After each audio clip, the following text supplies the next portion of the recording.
What's up, everyone? I'm Jackie, And I'm Lindsay, and we are Women Leaders in Sports Medicine. here to help you grow your game and own your game.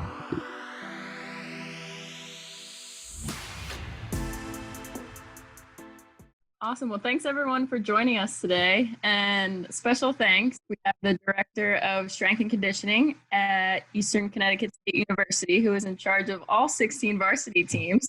Extremely impressive. Jeanne Rankin with us. So thanks again for taking time out of your day to speak with us. Thank you. Yeah, for sure. Thanks for having me. Yeah. I know this has been a weird time for everyone, to say the least, especially I think every sports med profession can relate to this, when we're used to going, and all of a sudden everything goes to a complete halt. So what's this time been like for you? Yeah, I mean, when it first started up, it was, kind of scrambling to figure out what to do, because it was over spring break that NCAA was starting to talk about stuff. I was starting to see basketball tournaments get canceled, and then I'm like, oh my gosh, it's, everybody's going to cancel, and swimming and diving championships are going to be over with. And so I spent that first weekend scrambling to make at-home programs for everyone, because I knew campus was shutting down. So just, figured best way to do it was to make some general programs, get something out there to the athletes that I work with. And, most of the kids that I work with aren't going to have any type of home gym. It's going to be filling up a bag and doing movements with that. So I spent that first weekend doing that. And then I'd say that Monday and Tuesday, I'm not an anxious person, but I started getting really anxious about everything that was happening. And then by Wednesday, Thursday, Friday, I was just kind of tired from it all and just took a little mental break. And then that next week, I was kind of ready to go again. But it's been cool. There's been a lot of stuff floating around in the strength and conditioning world, plenty of webinars and Zoom calls and all that type of stuff. So I've been doing a little bit of that. And then also working on a presentation that I'm going to do at a national conference.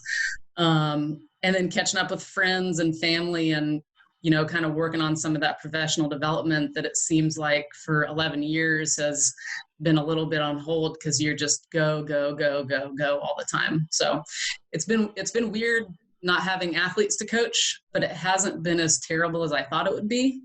And it's kind of been nice being able to concentrate on a few other things. Definitely. It's nice you took the time you needed. I think with a lot of people, they don't realize anxiety can present itself in a lot of different ways. I was reading an article on this the other day, not to get on a little tangent, but one of the ways being you overschedule yourself and you throw yourself into everything, and the next thing you know, you're completely exhausted and you're sitting there thinking, oh, well, I really haven't done that much, when in reality it's a lot of stress on your brain, it's a lot of stress on your body. So I think it's awesome you took the time to do that. And then into different facets of strength and conditioning, but other facets of your life that help keep you balanced and fulfilled. So I think it's great and definitely good for listeners to hear. It was interesting too, because I think in college athletics we're used to doing so much, and I don't want to say especially strength and conditioning, because we all do so much. But I think a lot of strength coaches were like, oh my gosh, I'm used to working 60, 70 hours a week. Like, feel like I need to keep that going. And I was kind of looking at some people saying like, hey, just slow down a bit. You don't have to do every single webinar on week one. Like, we're in this for at least 3 weeks. I think we all kind of noticed that. So you don't have to conquer the whole world in one day. Exactly. Yeah, it's been during this time, we've all had this shift, I think, towards being able to take the time for professional development. And you made the comment about like all the webinars. I think there's been such an influx of information and education that's been free, that like the first few weeks I was like, I'm going to do all of it. I'm going to take this. I'm going to do this. There's this cool thing. And then I was like, wait, like I need to chill out a little bit and retain some information and maybe pick and choose the things that are going to excite me or get some new passions and things like that. So definitely definitely an interesting comment on, there's just so much wealth of information right there to take advantage of. And I think what's nice though is a lot of them are like, if you sign up for them, they just record it and we can watch it later. And it's been taking the intensity down a little bit. Yes. Yeah. Well, Yeah, which is awesome. All right, now let's get into the meat and potatoes of this podcast, shall we? So one question we like to ask everyone when they come onto our show is, what is your why? So for you specifically, your why of getting the coaching, your why of getting in the strength and conditioning field. Yeah, so I started my college playing career. I played soccer in college at University of Colorado. And I knew my freshman year that I wanted to stay in sports in some sort of way. At first, I thought it was journalism. And then I found out that your minimum GPA at the University of Colorado to get into the J school was a 3.75. Mm-hmm. So that dream was destroyed pretty quickly. It's not what I would have wanted to end up doing. But my second year I was there, so the year that I redshirted, my strength and conditioning coach was a woman named Sarah Ramey. She's now the director down at West Texas A&M, and works with all the sports there, works with football there. Was kind of a groundbreaking hire when she got hired at West Texas, because she was working with football and was one of the very few women in NCAA sports period to be working with football. And she was just a really good mentor. Since I was redshirting and I didn't travel, I figured you might as well hang out in the weight room more. It's going to make me a better athlete. She certainly knows what she's talking about. And she took the time out of her day to do extra stuff with me. And I kind of figured out that was what I wanted to do. And it was basically from just having a good mentor who really loved what she did and loved working with her student athletes. So then when I transferred to Oklahoma State, that's kind of what I concentrated my degree on. But really it started from how good of a strength coach she was and how much she connected with us. So really my why is that I love working with, young people and helping them reach their goals, not only athletically, but also in life. I think one of the coolest things for me is when kids get in touch with me afterwards, they're like, hey, what we did in the weight room set me up for this, or what I learned with your programming is this, or what I learned from you is this type stuff. So it's just, having a positive effect on young people, and something that said not only affects them for their 4 years or 5 years in college, but also after that.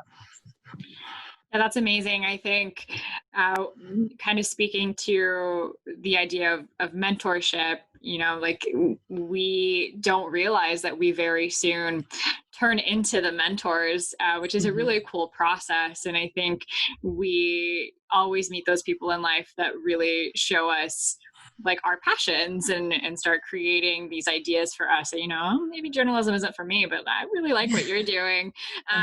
So I think that's really cool. And you've had, a pretty long career. 2007, I think it was, you started interning at Oklahoma.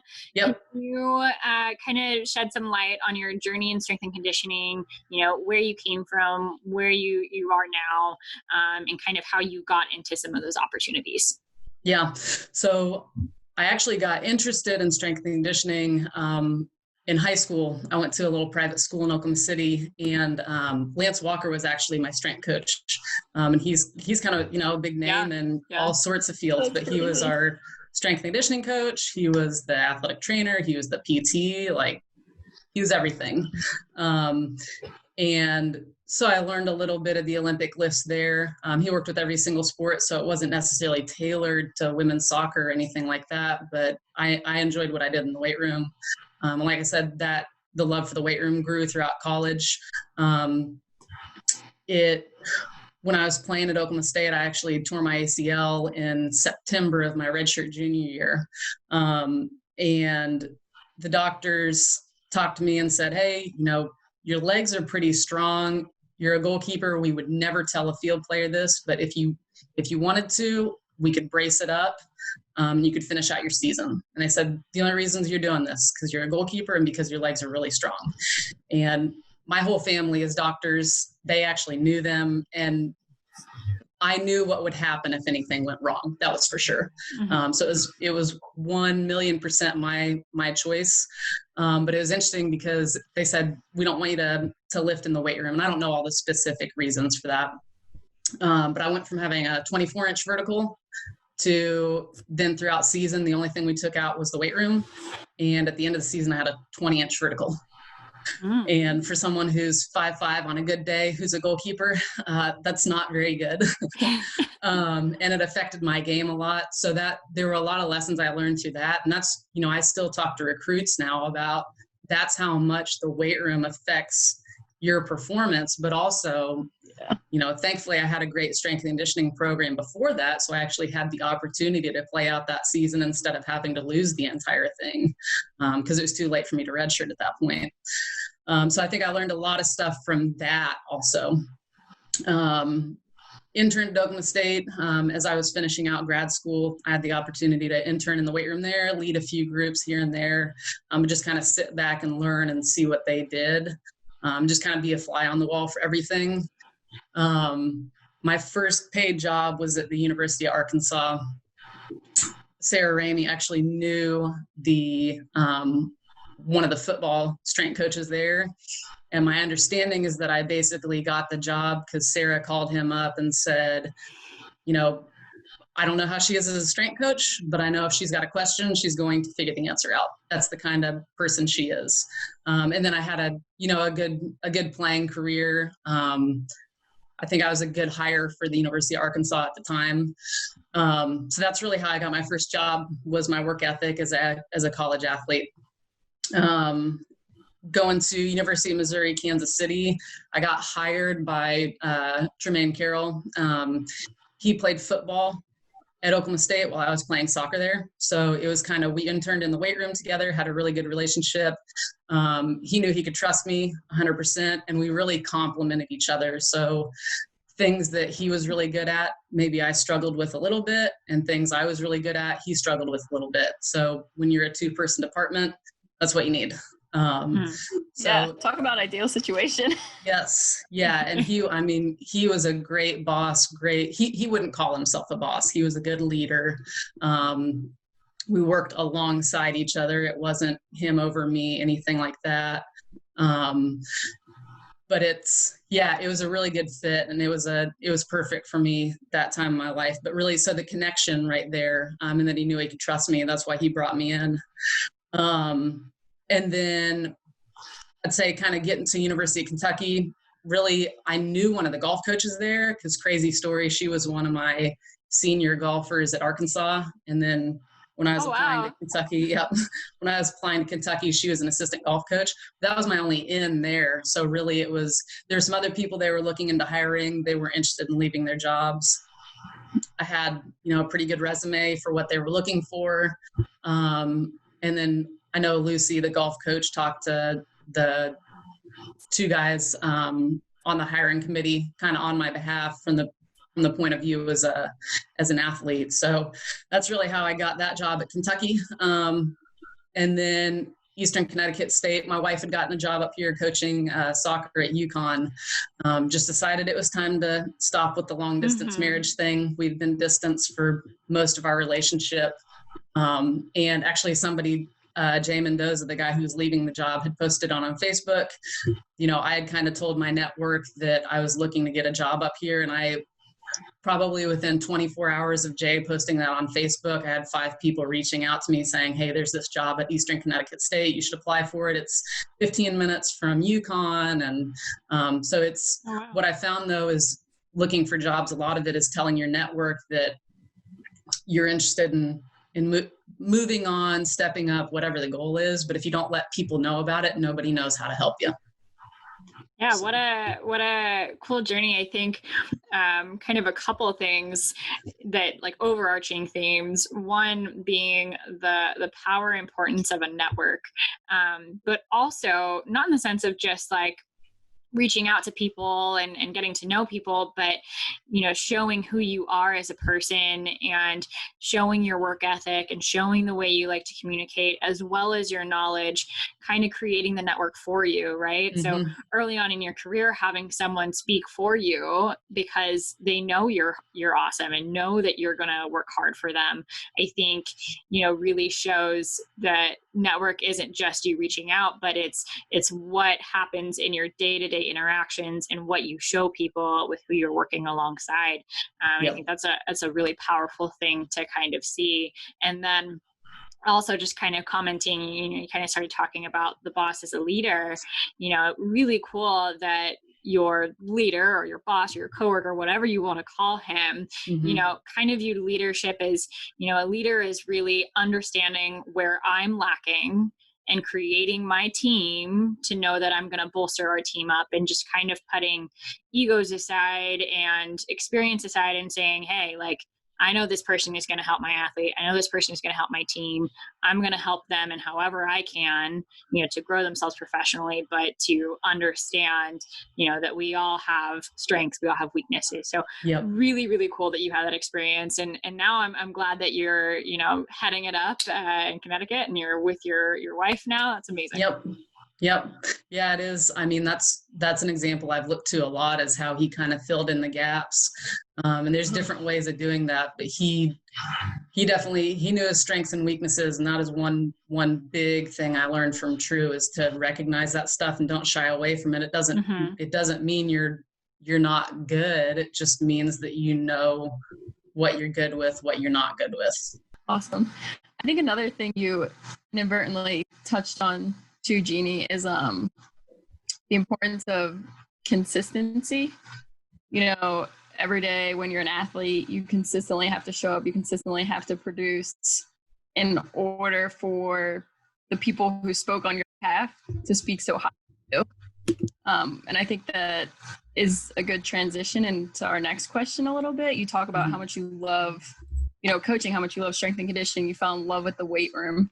What are some things that you feel like, maybe whether it's, you know, life lessons, etc., you feel like the weight room has taught you? Consistency probably being one of them, it sounds like. Yeah. I mean, and I've learned a ton about it from the athletes I've worked with too. Like, I kind of look back and I look at the numbers that I produced in the weight room, and then I've got kids who can, and I was one of the strongest and most powerful people on my team, pound for pound.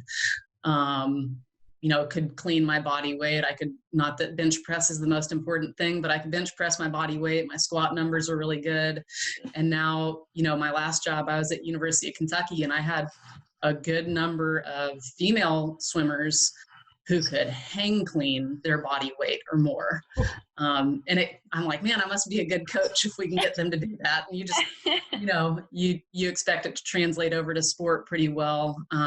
But yeah, I mean, consistency, showing up every single day, and not, you know, really, I'm from Oklahoma. That's kind of like, that's the way it is being from Oklahoma. That's kind of like one of the things I think of being in Oklahoma is kind of a blue collar work ethic, showing up every day, putting your head down, working hard. And the weight room is definitely like that. One of the best things I've heard is, you know, the weight room doesn't lie. You either hit the weight or you don't. You know, you either succeed at it or you fail at it. And that's perfect for me because I like being pretty black and white for my athletes. And it's really just showing them you hit this thing, you didn't hit it. If you weren't able to hit it, maybe it was a technique thing. You know, there's just so many coaching moments in the weight room. But it's, you know, it's a tough job. You got to work long hours, but the rewards of it are really good. And so it's just, if something's really worth it, then you're going to put in the time for it. But I think the weight room does have plenty of things that it teaches, not only the athletes, but also all of us who work in there. Definitely. Teaches you the reward of short-term goals as well as long-term goals, as well as, again, consistency, or working on something that you can see carry over to another part of your life. Them directly in the moment, it's probably carrying over to their performance on the field. But as you've been doing this and you see it carries over to life things, which again rewards you, and then they can look back and say, wow, I did X, Y, and Z, and because of that, that's how I got here. Yeah. Yeah, it kind of goes in back to like the very beginning where we talked about becoming a mentor and sometimes not realizing it, and those coaching moments turning into life lessons.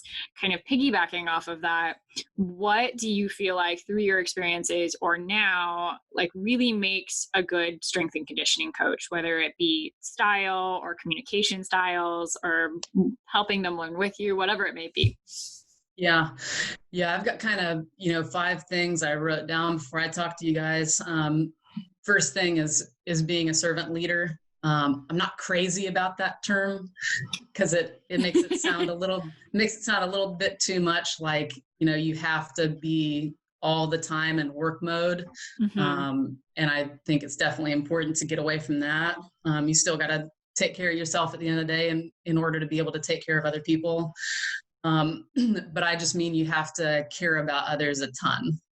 You cannot get into collegiate athletics, I don't think, in any capacity, whether it's an AD, fundraising, marketing, strength and conditioning, athletic training, any of that stuff.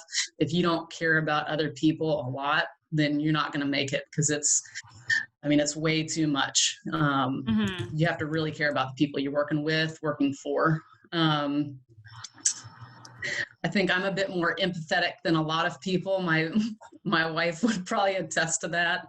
I'm a strength coach, but if a kid goes down with a injury, that looks pretty tough, I'll be on the sidelines, like put my sunglasses on because I start to tear up a little bit. Senior day, all my kids always knew I was going to be over on the sideline, crying because I'm thinking like, man, it's their careers are coming to an end. So having a bit of empathy, being able to put yourself into their shoes, because at the end of the day, they're humans. Injury affects them a ton mentally, stuff that's going on in their life that they might not even share with us. You have to be able to look at them, identify if something's going on, and then, figure out how to go about having that conversation so that it betters not only them, but it also betters the team. So I think that empathy piece is really big. Communication, and I've learned this more and more as I've gotten older, not just with the athletes, but, the coaches and the staff. I've heard before about some strength coaches having a hard time getting along with athletic training, and that always kind of makes me laugh a little bit because I'm like, they're my best friends. Those are people, I get along with them well for various reasons, but if you don't have your athletic trainer on your side, it's so much harder to go in front of a coaching staff that, their livelihood is based on wins and losses. But it's our job to make sure that the student athletes are taken care of well, that they, we're not putting them in harm's way. So, the communication piece is really huge for being a strength and conditioning coach. Hard work we've already talked about. You can't get into college athletics or anything like that without, knowing you got to work your butt off. And then being a forward thinker. So, being able to kind of look 3 steps ahead, identify potential roadblocks, because it's really naive to think that your plan is going to work out exactly the way you see it in your head. There's just so many variables. There's a lot of people involved. So you just have to be able to kind of look at what's going on, what could come up, all that type of stuff. And then the last thing I wrote down was just the ability to challenge people. Especially when I was younger, I might have a plan, and when it looked like it was too tough for the kids, I might kind of back it off a little bit and give. But I found at the end of the day, if you set out your plan well enough and like the goal times they should be hitting or the weights they should be hitting or whatever it is, stick to it. Because most of the time they will rise to it and then they'll be even better from it. So just being able to, make a good plan, decide what is an acceptable and an unacceptable level, and kind of, sticking to it, even if it's tough for other people. Yeah, so so many good comments there that we can piggyback off of just the last one. I think, the power to effectively challenge people is a really hard skill to learn, right? Because that not only includes obviously knowing principles of loading and strength and conditioning and what's okay, but also really knowing your athletes, right? Knowing their tells for like, okay, this really means that's too much for them, or they're just having a bad day and I can push them a little bit harder. Mm-hmm. And I think your power to have that empathetic component where you are really caring for these athletes and communicating with them and understanding them, I think is probably helping you in that power of like, okay, this is a good challenge day, or you know what, they're going to feel great after this. I know they're just having a crappy day. I'm going to push them a little bit harder today. So really, really cool. And then as far as the servant leader side, that's a hard thing too, because I think in our professions, we care for so much for our athletes and are so amped up to do this all the time, that it can be a little bit easy to, burn the candle at both ends and find that balance. But yeah, lots of really amazing kind of nuggets of advice there. Yeah. And I think too, like to tie it into, the athletic training world and PT is when after I had done my ACL, I got surgery after season. And I had a really hard time in the first month. I was in a mobilizing brace for a month. And 2 other people went in for surgery that same day as me. One was out of hers after a week. One had also had an MCL on top of that. And she got out of hers before I did. So I had a really hard time, and for someone who is used to being able to like walk around normally, it was pretty tough for me. And my PT, John Stim was the PT when I was at Oklahoma State. He's still there and was really good, but he did a really good job of pushing me. He knew that I wanted to get cleared as quickly as possible while still being safe.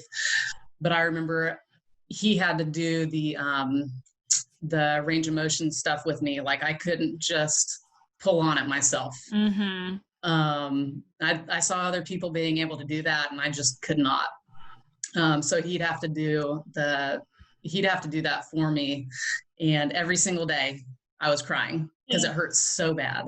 And I remember talking to him one day and just saying like, I feel like you're going to snap my knee in half. Like my leg is just going to break.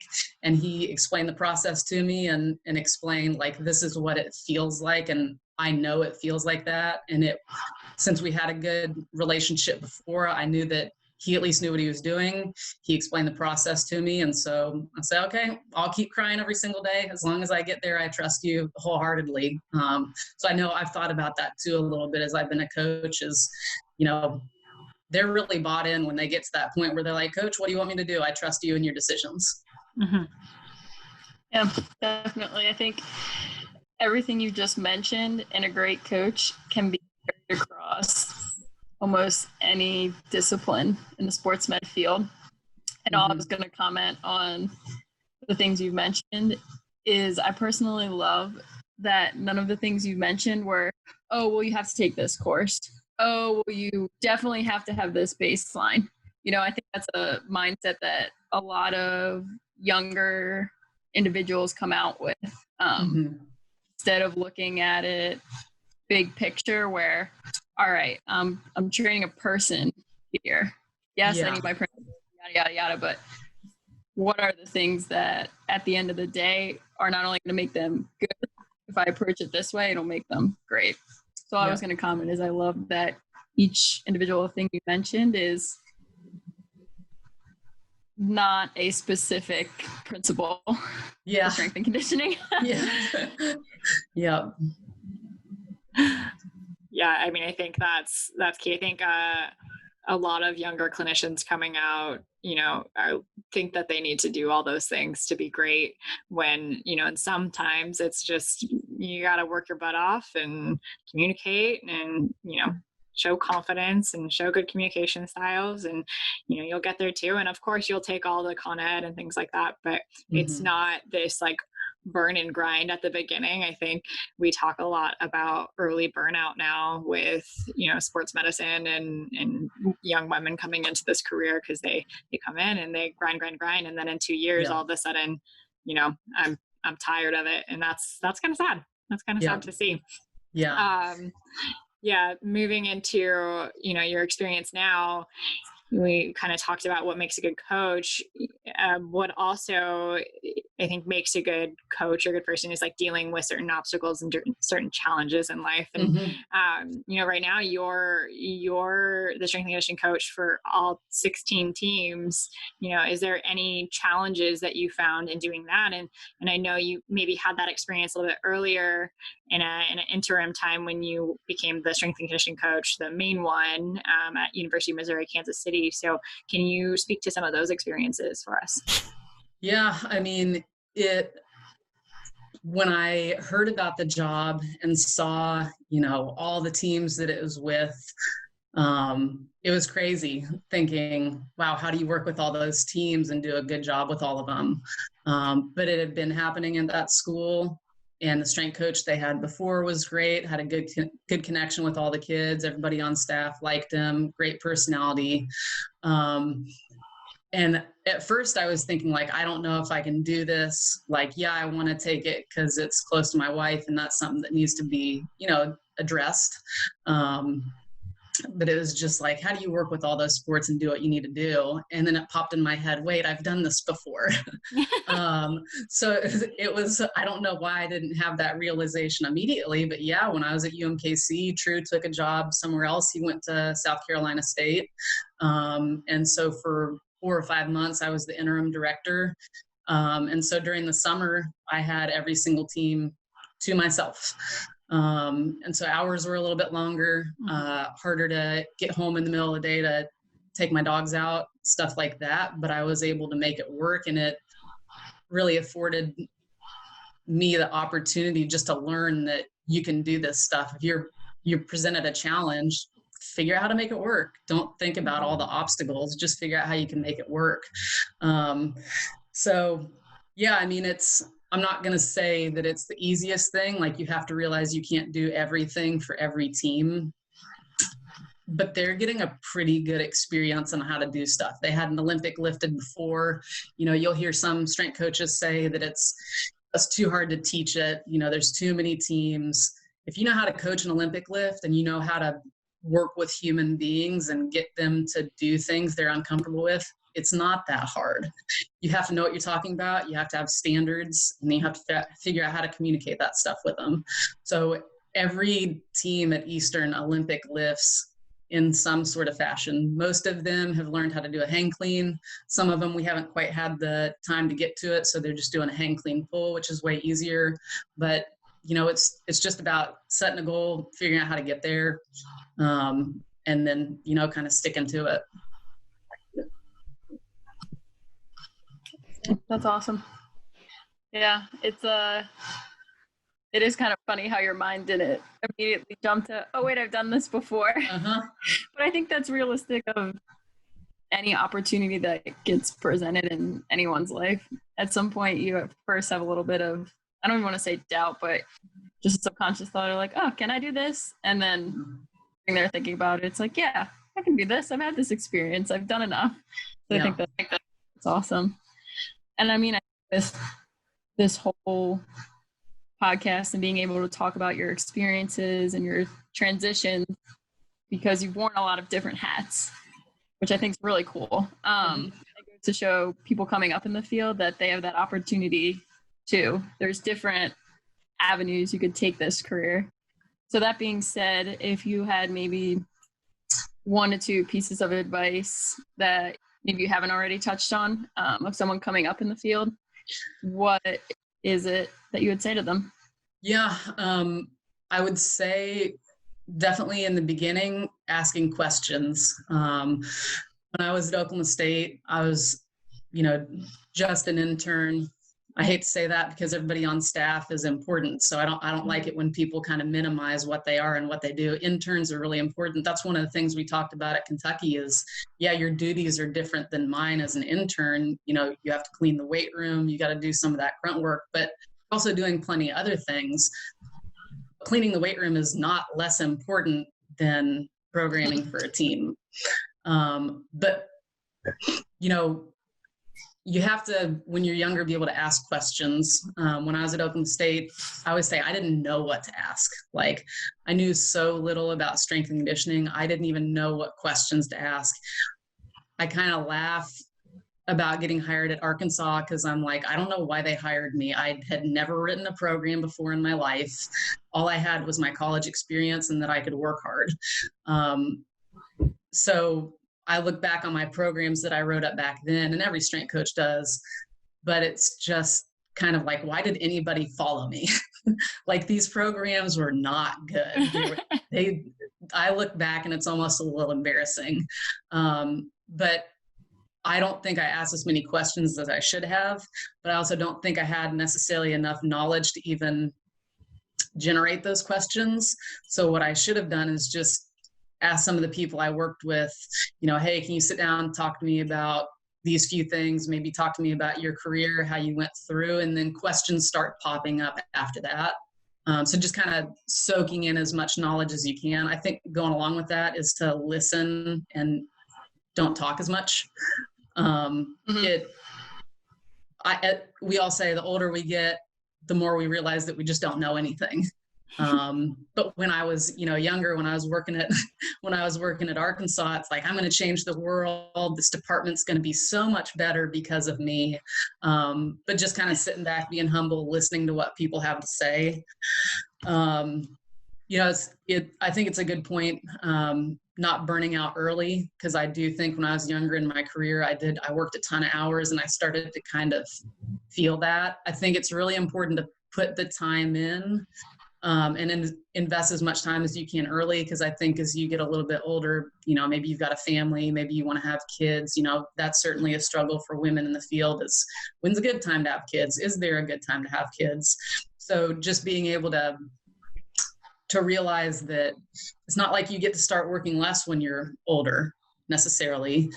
It's just kind of a different focus. So while you've got the time, and the ability, just work your butt off and put in the time. One thing I've struggled with a lot myself is I tend to do a lot of the behind the scenes stuff. So talking to staff members, making sure they're doing okay, making sure that they've got good relationships with their coaches, stuff like that, which is great and it's essential. But how do you put that on a resume? Mm-hmm. So not only, making sure you do things to further your education and resume and stuff like that, but you got to figure out how it fits in. You can't be all selfish and only do all the certification A through Z. Like, you don't need to fill your resume with that. You need to be a well-rounded person, but you do need to be able to throw things on there to show to future employers, hey, I know what I'm doing, I've done this, and so I could fit into your system well. So just kind of constantly thinking about what are those things I can put on my resume to show people what I've done. And then updating that resume constantly, not just waiting until you're about to apply for a job and you haven't touched it in 5 years. I've done that too, and it's not a good way of doing it. And then we talked a little. Yeah. We talked a little bit about networking. I don't necessarily love the term networking, and I think you guys touched on it too. For me, it's more reaching out. Like, I don't want to network and just ask someone a million questions about basketball training and stuff like that. I want to get to know them as a person and then end up being a friend with them. And then, like I said, that's kind of how I've gotten some jobs, is they know me as a person. They know that they can stick their neck out. Even if they don't know me as a strength coach, they can stick their neck out a little bit and say, hey, she's a good person. You can trust her. She's a team player, all that type of stuff. So not necessarily networking for the X's and O's, but just getting to know people kind of on a human level. Yeah, I mean, that's huge. And one interesting thing that we haven't touched on in any other conversations we've had yet is building building yourself as a person and how to put that on a resume. I think that's just an interesting comment to have. We all think about putting the certifications, the work history, but who makes you a great coach isn't always necessarily the certification and the job you have, because there's other people that also have those certifications and also have the job you have. So just an interesting comment on how do you portray yourself and present yourself into like the meat and potatoes of what you really do.